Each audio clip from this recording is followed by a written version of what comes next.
Israel से इस लड़ाई में हमास का खुलकर साथ हिजबुल्लाह दे रहा है। हिजबुल्लाह इस लड़ाई में एक बड़ा किरदार निभा रहा है और हिजबुल्लाह का बेस लेबनान के अंदर है। आज हमने लेबनान पर पूरी रिसर्च की है कि आखिर लेबनान के अंदर इस वक्त मूड क्या है।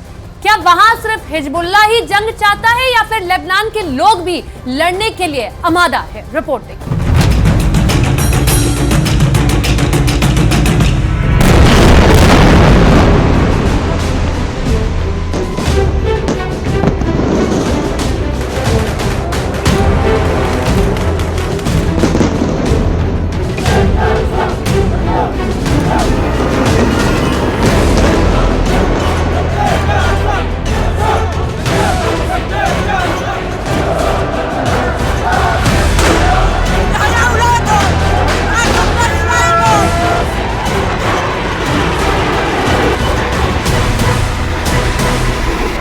इजराइल और हमास की जंग में ऐसे ऐसे वाक़े हो रहे हैं कि होश पूरी दुनिया के उड़े हुए हैं।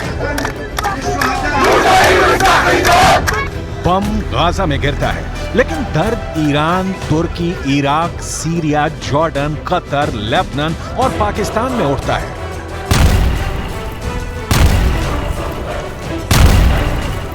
लेबनान तो अपनी बदहाल अर्थव्यवस्था के बावजूद इस जंग में कूदने का मन बना चुका है। वहां जंग में कूदकर इजराइल को सबक सिखाने के लिए बहुत जोरदार प्रदर्शन हो रहे हैं।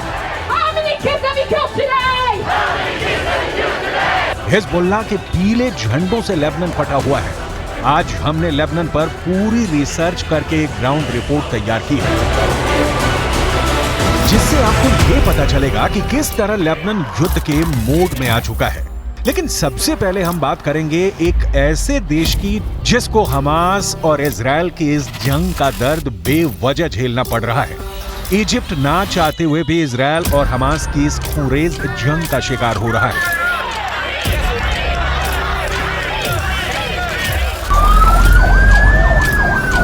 इजिप्ट के रिजॉर्ट सिटी ताबा में जहां अचानक एक के बाद एक धमाके हुए और 6 लोग बुरी तरह से घायल हो गए। इजिप्ट का इस जंग से सीधे तौर पर कोई लेना देना नहीं है। इजिप्ट और इजराइल के बीच शांति समझौता भी है। इजिप्ट इजराइल को एक राष्ट्र के तौर पर मान्यता भी देता है। लेकिन अचानक कुछ विस्फोटक आकर इजिप्ट में तबाही मचा गए। यह हमला किसने किया? इजिप्ट ने जांच शुरू कर दी है। हालांकि इजराइल ने दावा किया है कि उसके पास हमलावरों की फुल डिटेल आ चुकी है। इजिप्ट की आर्मी ने कहा है कि ड्रोन की वजह से शुक्रवार को लाल सागर के किनारों पर मौजूद 2 शहर दहल गए। पहला अज्ञात ड्रोन ताबा शहर में एक इमारत पर गिरा और दूसरा अज्ञात ड्रोन नोए एबा शहर के रेगिस्तानी इलाके में एक बिजली संयंत्र के पास गिरा। इजिप्ट इस घटना से चौंक गया, लेकिन इजराइल के मुताबिक ये ड्रोन यमन से हूथी संगठनों ने फायर किए हैं और इन ड्रोन्स को इजराइल पर अटैक करना था, लेकिन ये ड्रोन्स रास्ता भटक गए और इजिप्ट के शहरों पर गिर गए। 19 अक्टूबर को भी यमन के हूथी संगठन ने 3 मिसाइल इजराइल की तरफ फायर किए थे, लेकिन लाल सागर में मौजूद अमेरिका के यूएसएस कैरी ने तीनों मिसाइलों को इंटरसेप्ट किया और सागर में ही मार गिराया।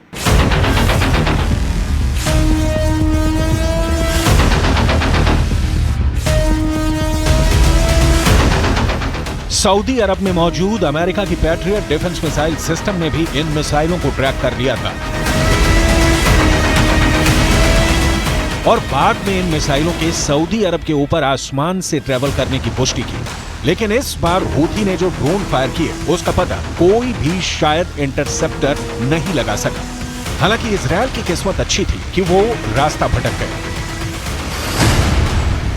इजिप्ट के जिस रिजॉर्ट सिटी ताबा पर यह ड्रोन हमला हुआ वो इजराइल के इलियट शहर से सिर्फ 10 किलोमीटर दूर है। ये पूरे वेस्ट एशिया में ईरान की ताकत है।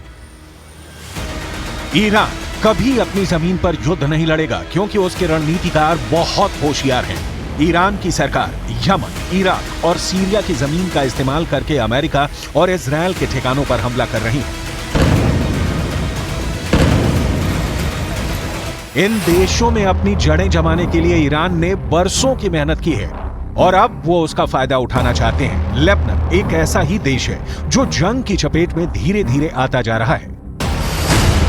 लेबनान के अखबार नाहार नेट ने यह रिपोर्ट किया है कि इजरायल ने ब्लीडा इलाके के पूर्वी बाहरी इलाके में फास्फोरस बम से हमला किया है, जिसकी वजह से वहां मौजूद आसपास के जंगलों में भारी आग लग गई थी। इन फास्फोरस बमों से लगी आग लंबे इलाके में फैले जंगलों तक फैल गई, जिससे भारी नुकसान हुआ है। इजराइल की तरफ से लगातार ये कहा जा रहा है कि लेबनान हिजबुल्लाह के कंधों पर बंदूक रखकर जंग लड़ने का जोखिम ना उठाए, क्योंकि इस बार लेबनान बहुत बुरी तरह जंग की चपेट में आ जाएगा और वो तब ये कहकर पल्ला नहीं झाड़ सकता कि लेबनान को हिजबुल्लाह ने जंग में घसीटा है। इजरायल के प्रधानमंत्री बेंजामिन नेतन्याहू पहले ही ये कह चुके हैं कि लेबनान को इस बार ऐसा जवाब दिया जाएगा कि वो दूसरी जंग लड़ने के काबिल ही नहीं बचेगा। אתם עושים פה ומה ששמעתי עכשיו מהמפקדים שלכם זה דבר חשוב מאין כמוהו. אתם הורגים אנשי חיזבאללה שמנסים לתקוף את קו החזית שלנו. אני לא יודע עכשיו, כשאני נמצא איתכם, אני לא יכול להגיד לכם כרגע אם חיזבאללה יחליט להיכנס בצורה מלאה למלחמה.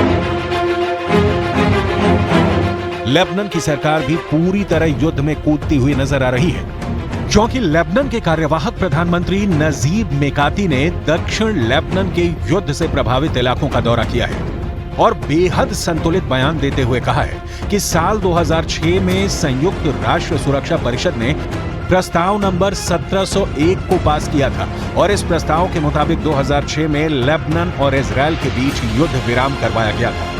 उस प्रस्ताव में यह कहा गया था कि दक्षिण लेबनान के तनाव के इलाकों में शांति सैनिक तैनात किए जाएंगे और हथियारों को घटाया जाएगा ताकि युद्ध न भड़के। लेकिन इजरायल कई सालों से यह कह रहा है कि हिजबुल्लाह संयुक्त राष्ट्र के प्रस्ताव को तोड़ रहा है, लेकिन हम दक्षिण लेबनान इसलिए आए हैं ताकि अंतर्राष्ट्रीय प्रस्ताव का पालन करते हुए लेबनान में शांति बनाई रखी जाए।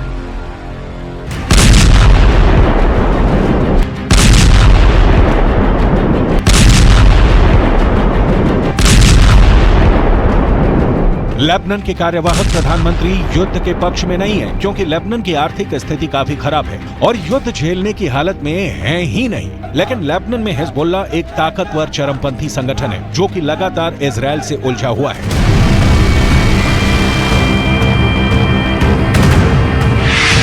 अब तक जो रिपोर्ट आई है उससे ये पता चलता है कि लगभग 3 हफ्तों से चल रहे इस युद्ध में हिजबुल्लाह के 45 से ज्यादा लड़ाकों की मौत हो चुकी है और अकेले इसी हफ्ते में 20 से ज्यादा लड़ाकों की मौत हो चुकी है।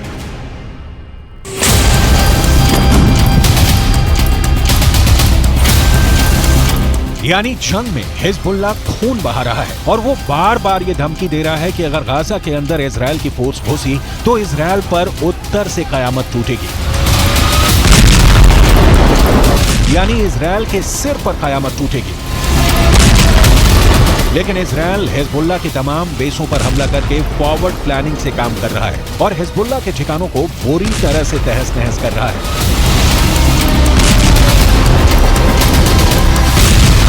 और जैसे जैसे हिजबुल्लाह का खून बह रहा है, वैसे वैसे लेबनान में बवाल और हंगामा बढ़ता जा रहा है।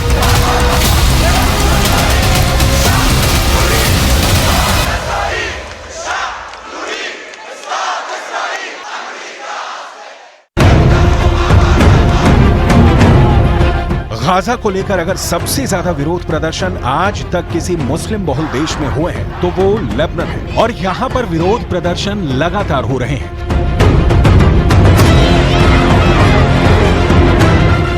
इस तरह के विरोध प्रदर्शनों का आयोजन भी हिजबुल्लाह ही करवा रहा है, क्योंकि उसके पीले झंडे हर तरफ नजर आ रहे हैं। यहां लोगों के अंदर इजरायल के खिलाफ मौजूद गुस्सा लगातार बढ़ता जा रहा है।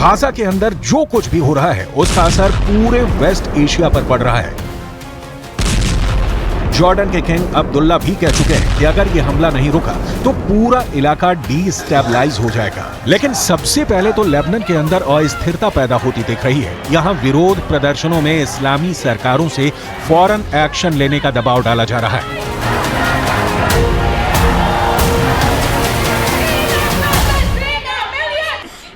We are pressurizing on the Arab governments and international community to help the Palestinian Kurds.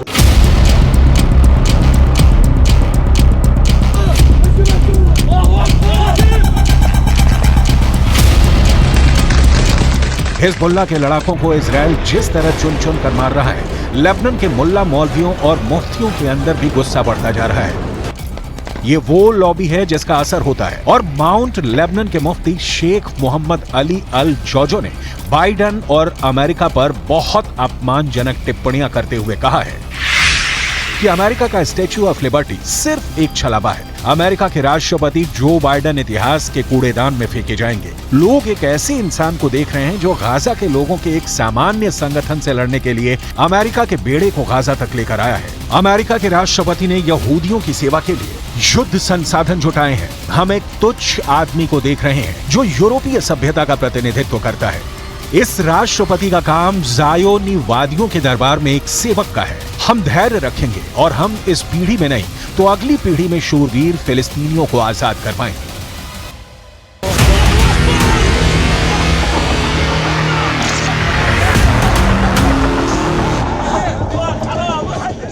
साफ समझ में आता है कि लेबनान के अंदर नफरत की आग किसी सुनियोजित तरीके से सुलगाई जा रही है और ये सब लेबनान के अंदर जारी विरोध प्रदर्शनों में साफ नजर भी आ रहा है।